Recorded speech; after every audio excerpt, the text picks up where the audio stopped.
Venezuelan police have arrested opponents of the president, including deserting soldiers who were accused of trying to launch an uprising against his government. 2 rebels were killed and at least 10 arrested over the attack launched against a military barracks in Valencia in the country's northwest. As Anne Barker reports. Venezuela appears to be edging towards all-out civil war. In the latest violence, soldiers clashed with protesters on the streets of Valencia. Hundreds had turned out to support an uprising against the unpopular socialist president Nicolás Maduro, but they were forced back with tear gas and bullets. This is what they're using against the people, says one man holding up a bullet. They're killing us. We're dying of hunger. How long are we going to continue like this? How long? We can't continue. At a nearby military base, pro-government forces yesterday put down a rebellion by 20 men calling themselves the True Venezuelan Army. 2 of the rebels were shot dead, 1 was wounded and 7 were captured.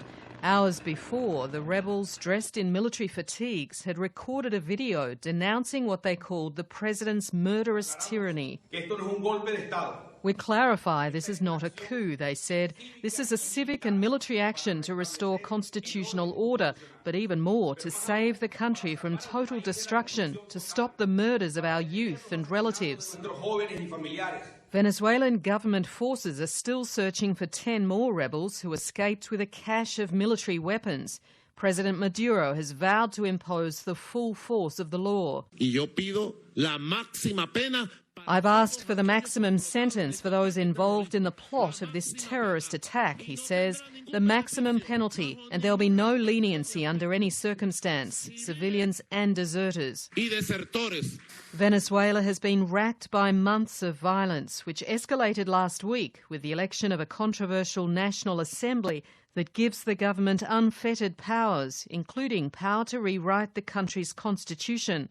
Opposition figures fear Venezuela is sliding towards dictatorship and have denounced Nicolás Maduro as a tropical Stalin.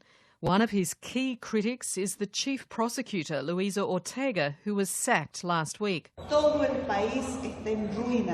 From south to east, the whole country is in ruins, she says. We have a government that's not governing. What we Venezuelans want is to resolve these issues and also have the right to participate, the right to be able to decide these things for ourselves and not be persecuted for that. Don't go after Venezuelans. President Maduro says the rebels are mercenaries working for a US-backed opposition trying to bring down 2 decades of socialism. A further crackdown on dissent seems almost certain. Anne Barker reporting.